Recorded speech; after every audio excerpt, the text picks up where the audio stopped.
growing pains with his new characters. Decides to switch to Sheik and Fox, but he's making it happen tonight. Starting out on Smashville against Seagull Joe.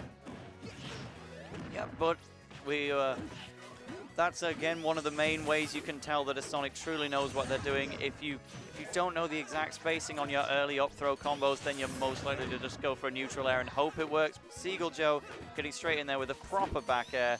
Knew where Osiris was going to be. Just smashed that 14% on. Yeah, he's racking up the damage very well, and Osiris getting a little bit of something going. It's a nice damage for that conversion. Okay, nice opportunity to charge the needles, though. That's not going to be contestable for Seagull. Risky air dodge. I thought that Sheik was going to catch that and carry him away, but good use of the spin dash jump instead, just to build a wall in front of Sheik's trajectory, close them out.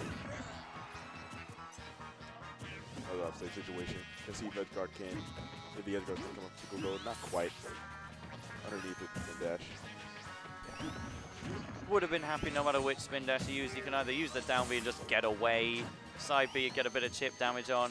What he eventually did was actually leave the premises, run away from the needle thrower without getting sharp objects in face for once. I wonder how much experience Osiris has in the matchup with Sheik versus Sonic, because usually we don't have a lot of Sonics around here, and usually people aren't going to go and play Wi-Fi against Sonic because it's not a pleasant experience.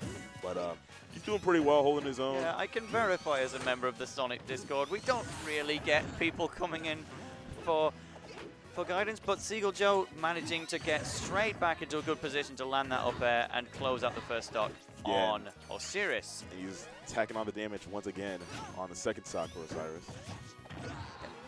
That's another good practical thing. We love to see the first hit of Sonic's up air just pop characters up into the air, and then you can think about what to do with them afterwards. Yeah, pretty quick startup and a wider hitbox than you might expect. It's like, I'm not going to go as far as to call it a combo breaker, but if your opponent has a brief relapse, then yeah, up air is probably going to be your best way to get away and turn the tables into your favor. Doesn't catch a landing as hard as it could. You definitely going to take advantage of that in Sonic, in the matchup against Sonic, regardless of what character you are. Catching him out of his landings is something very important. The juggles from Seagull are pretty intense. Yeah, that up air was sneaky. I thought that he wouldn't have even been able to grab the ledge after that, but... Yeah. Nice conversion, gets a forward tilt to an up air. Going to steal the first stock. Going to need to rack up some damage and make it happen, because this percentage deficit is pretty wide. If we get some good combos, then it will certainly be in his grasp. DIing in to avoid the bouncing fish on the fourth row. And so, Seagull Joe, of course, with a big lead like this, there's not much reason to go forward. We can wait for the Sheik's patience to break. Got a whole 3 minutes to do so. Yeah, Sheik can throw needles, but... Yeah, as long as you're not racking up the big damage off of those conversions that Sheik is known for, then Seagull doesn't really have a lot to lose, because he has a great percentage lead. Out to go for a back throw instead of an up throw. Yeah, many characters would have been in danger there, but of course Sheik can quite reliably make it back to the ledge. Yeah. No real trouble. Another offside situation. Tries to cover a jump, but he doesn't. Okay, so Seagull Joe's starting to change the strategy. He clearly wants to get a hit in now. Yeah, I like the attempt to go for an up smash. Gets the sour hit, but still damages damage. It's like, I can understand that. Yeah, of course you want to try and time people out with Sonic, but if you go like over half a minute without even hitting somebody, it's hard to fight those reflexes. Remind people that you're still good. Going there for a hit, and sometimes that can not work out. But I would say at this point, if Sonic had a little bit more rage, he could probably start using kill throws. Right now the percentage is adding up. Yeah, and Sheik has max rage, so even though she's not very well known for killing, she can make it happen. Osiris has the potential to confirm into a bouncing fish. Looks for it with the late nair to bouncing fish. Gets some needles, adding on more damage, and Seagull's getting closer and closer to death. But right now, Osiris is knocking on death's door with the percentage he's at. If Seagull Joe does get a grab, Osiris has to consider whether or not Seagull's going to go for the forward throw or the up throw, because they're basically the same strength. Yeah, he chooses the up throw and it's going to kill. It seemed to be DI'd correctly as well. We just kind of reached that percentage. Yeah, Sheik at 150. There's no way she can do like that. Yeah. So yeah, good. I like the play from Osiris. Made some adjustments throughout the game, tacked on the damage, and made it look very possible. And he's going to switch to, okay, that's Seagull switching to Diddy going. Yeah, I guess I can understand that. He did seem to lose a head of steam as the match drew on. I've no doubt that Seagull Joe definitely could have taken a game 2 with Sonic. It was not an unwinnable situation by any stretch, but he just feels more comfortable with Diddy Kong, which, you know, is starting to pick up notable wins. I believe it beat Supergirl Kells at Evo. It's pretty solid. He beat me with it earlier, so yeah. So there you go. I think the reason why he's switched to Diddy Kong is because Sonic is a very good character controlling the ground, but he wants to control all facets of the stage, whether it be air, ground. Just nowhere is really safe because Diddy Kong is so good at covering all those options. Right now, Osiris off to a pretty good start with a decent percentage, racking up some good damage on Seagull. Yeah, as soon as you say option coverage, we just see the monkey flip come out, and that is option coverage, the move. Yeah, absolutely. With a banana in hand as well, just to make things even more dire for Sheik, despite the fact she is holding a slight lead for Osiris. Oh, sir, yes, he is. Yeah, offset situation, gonna throw him off with the back throw. Yep. Covering things with Peanut. Give the ninja an allergy. And we've got the slight charge, and that's going to do it.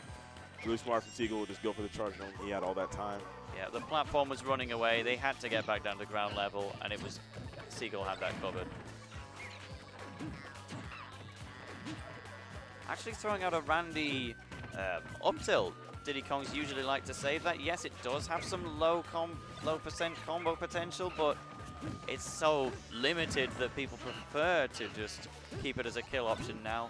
But Seagull Joe does not wish to use it in that fashion, and he's used it at least twice in the early percents of this stock. Yeah, and the outer coverage that we mentioned earlier is coming into fruition because Osiris is having a hard time getting anything going to seal away this first stock for Seagull. Those were bouncing fish, doesn't quite make the mark.